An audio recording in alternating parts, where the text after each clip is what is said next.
فرمایا فاطمہ کے رشتے کے لیے آئے ہوگے؟ تو ہم نے کہا انشاءاللہ۔ پہلے ایک حدیث سن، میرے نبی نے کہا میں نے جہاں شادی کی، میں نے جہاں بیٹی دی، پہلے آسمان سے وحی آئی، پھر میں نے قدم اٹھایا۔ اس کا مطلب ہے آسمان سے وحی آ چکی ہے،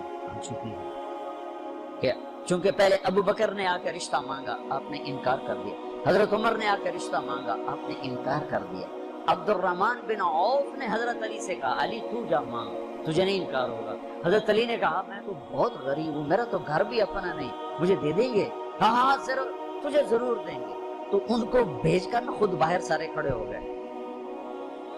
تو آپ نے کہا اچھا انشاءاللہ، اور یہ کہہ کر اٹھ گئے۔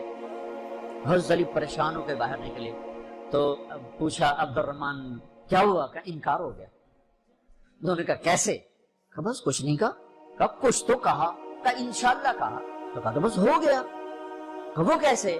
کہ نبی کا انشاءاللہ ہاں ہوتا ہے، یہ ہاں ہے علی، ہاں ہے۔ اچھا اب یہ انشاءاللہ کیوں کہا ہے جبکہ آسمان سے وحی آ چکی، جبریل پیغام لا چکے ہیں، اب یہ انشاءاللہ کیوں کہا ہے؟ ایک کام کرنا باقی ہے۔ اب گھر گئے، بیٹی فاطمہ علی کا رشتہ آیا ہے، کر دوں؟ اس لیے نہیں ہاں کی وہاں۔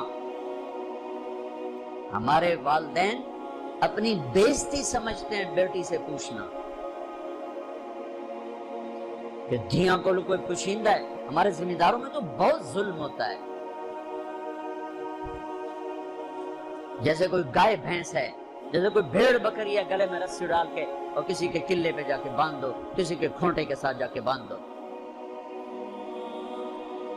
شہروں میں تو پھر بھی تعلیم آ گئی ہے، کچھ نہ کچھ بچیاں بھی بول پڑتی ہیں، اس کے بولنے کو بغاوت سمجھا جاتا ہے۔ او بھائی یہ بغاوت نہیں، اپنا حق مانگ رہی ہے۔ ہاں میں اولاد سے بھی کہتا ہوں، اگر ماں باپ جبر کر جائیں پھر سہ جانا، پھر اللہ تمہارے لیے خیر کی شکلیں پیدا کرے گا۔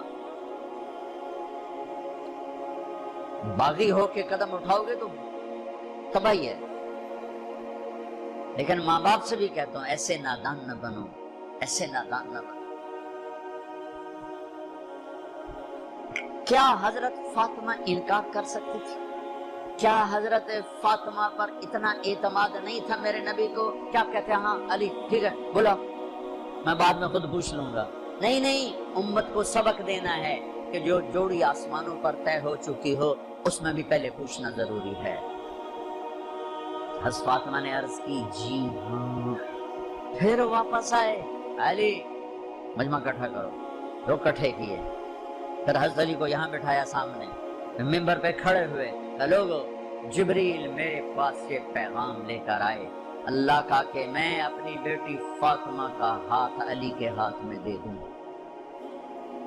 پھر پوچھا، کیوں پوچھا؟ اے میری امت بچیوں سے پوچھنا، انہوں نے کہا زندگی انہوں نے گزاری، تم نے تو نہیں گزاری، میری عزت دا سوال ہے، میری غیرت دا سوال ہے۔ تیری زندگی تو گزر چکی ہے، اس لیے ابھی شروع کر رہی ہے، کیوں اس کو سسکا کے مارنا چاہتی؟ پھر بیٹیوں کو حصہ کو نہیں دیتا وراثت میں؟ کیا کہیں کوڑے کے ڈھیر پر پڑی ملی تھی، یا کہیں یتیم خانے سے اٹھا کے لائے تھے، یا کسی اور پیٹ میں اس بچی نے پرورش پائی، یا کسی اور چھاتی کا دودھ پیا، یا کسی اور پانی سے یہ بنی؟ تیرے پانی سے بیٹا بنا، تیرے پانی سے بیٹی بنی۔ ایک چھاتی کا بیٹے نے دودھ پیا، اسی چھاتی کا بیٹی نے پیا۔ پروان چڑھی تو جہیز دے کر رخصت۔ اب چند دن پہلے ایک خاتون کا مجھے فون ہے ایک شہر سے کہ بھائیوں نے باپ بیمار ہوئے تو بھائیوں نے فراڈ کر کے ساری جائیداد اپنے نام لگوا کے مجھے خالی ہاتھ کر لیا ہے، میں در بدر پھر رہی ہوں، نہ میرے پاس گھر ہے نہ میرے پاس کھانے کو روٹی ہے، اور بھائیوں نے ساری جائیداد پہ قبضہ کر لیا۔ یہ ہر گھر کی کہانی ہے، 100 میں 100 یہ کر رہے ہیں، کوئی لاکھوں میں ایک ہے جو بچیوں کی وراثت کا اہتمام کرتا ہے۔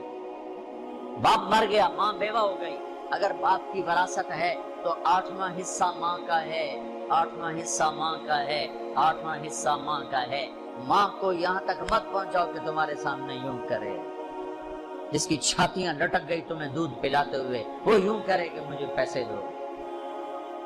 اگر باپ کی وراثت ہے 8واں حصہ اس کو دو، نہیں ہے تو ٹھیک ہے، تو اس کا حق ہے، بیٹیوں کا حق ہے انہیں دو۔